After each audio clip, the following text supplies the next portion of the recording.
Donald Trump was the only man on that golf course that day who did something stupid enough to land him in the defendant's chair in a courtroom today for the $130,000 paid to Stormy Daniels to buy her silence about what happened next. But Lawrence, did we really need the slow motion Ken Burns zoom in effect on Donald Trump? Like why? Why did they go in that direction? But nonetheless, that was Lawrence O'Donnell, who spent his recent shows recounting literally every last detail about Donald Trump's criminal hush money trial in New York. And it seems to have gotten under Trump's skin because late last night, he posted the following on Truth Social. I spotted rating. This is not funny, okay? I wanna be clear and preface this by saying this is not funny. I spotted ratings challenged Lawrence O'Donnell of MSDNC in the courthouse today. I haven't seen him in years. He looks like crap, a real loser. And then he signs off with his initials, DJT.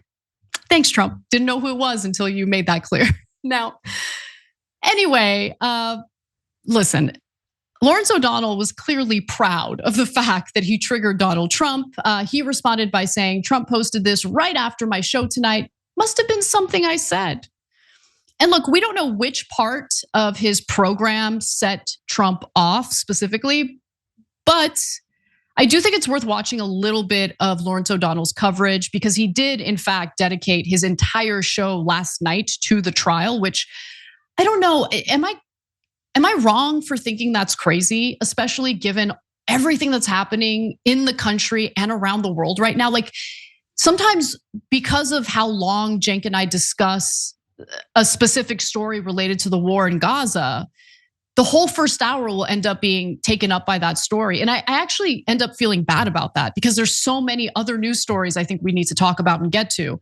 But the idea of intentionally dedicating the full hour of your news show to the hush money trial, I just think that that's too much. But he spent the opening monologue recapping Stormy Daniels' testimony yesterday, which for some reason he began with a very long and yes, creepy description of her appearance. I don't know why he thought it was a good idea, but this is what it sounded like. She entered wearing all black as if on her way to a funeral. The loose-fitting, plain black clothing draping from her shoulders to her toes suggested the modesty of a nun. The makeup was minimal, the way she and the other moms in her neighborhood might look when shopping at the local grocery store.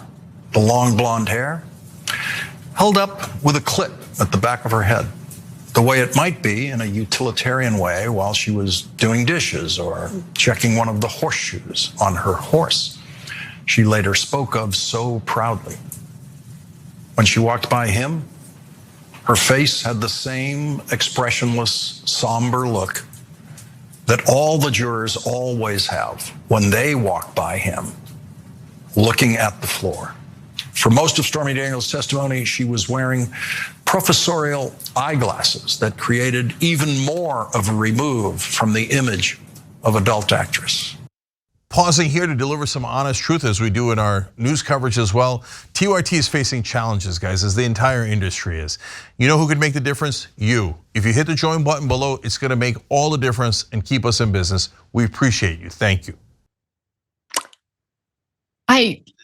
But why? But why? I mean, look, I'm not his EP, I'm not his executive producer, and I don't call the shots for his show.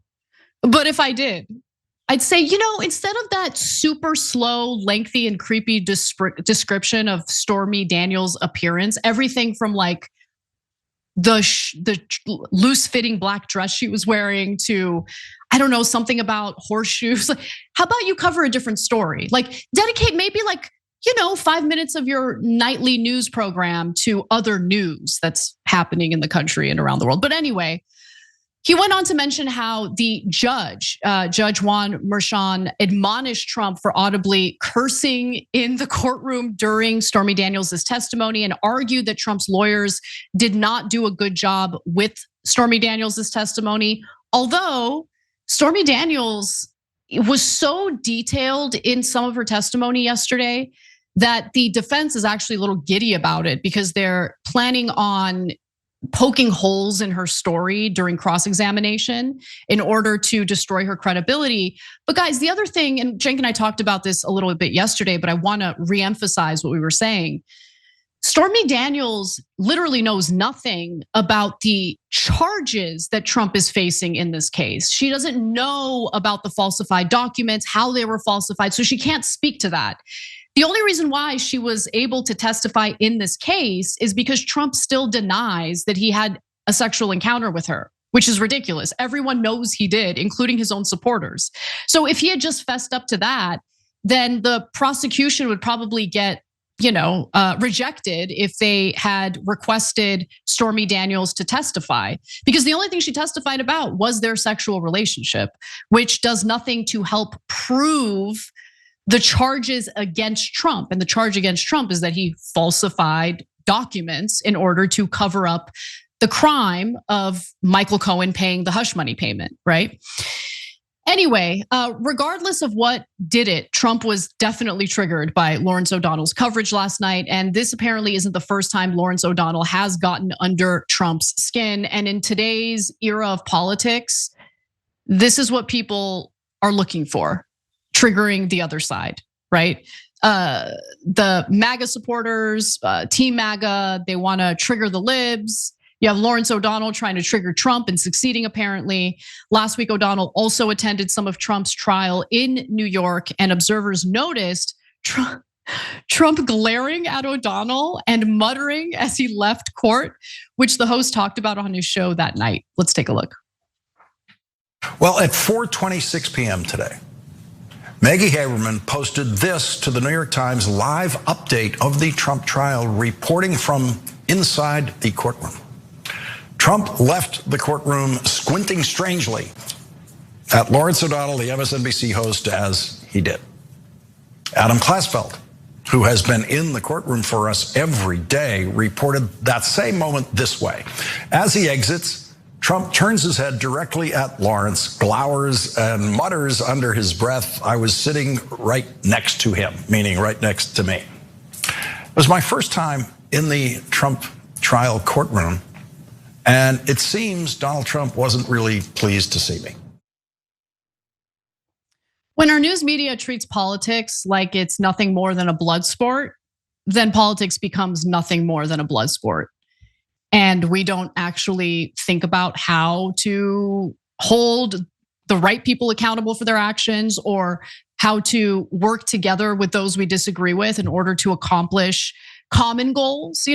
Like, I think about where we are as a country politically, and we're more divided than ever, at least on the surface, because of how these stories are covered, because of how, even when it comes to these trials, and I do think that especially when it comes to the handling of classified documents and the fake elector scheme with the election interference case, I do believe that consequences should be paid for those actions. However, the way that these cases are talked about in corporate media, I think cheapens the whole process and puts the idea in the heads of Americans that this is all just politically motivated and nothing more. And I think that does a disservice to the country, disservice to our legal system, and disservice to journalistic media overall. Because if that's what people think of when they think of journalistic media, I just think we're in a lot of trouble. Like, focus on the facts. Don't make the story about yourself. The fact that Lawrence O'Donnell is more interested in getting under Trump's skin rather than reporting the news is concerning to me. That being said, Trump really needs to get a control of himself. Like relax. Like, the fact that he's giving O'Donnell what he wants is probably not going to bode well for him. But he can't help himself. He loves to pop off on social media, so he's probably going to keep doing it. Thanks for watching the video, guys. We also love it if you hit the join button below, because that makes you a member, and members allow us to be independent, honest. We can be as progressive as we want, no corporate media influence, and that's all because of you guys. We love doing the show with our members. Hit the join button, become one of the Young Turks.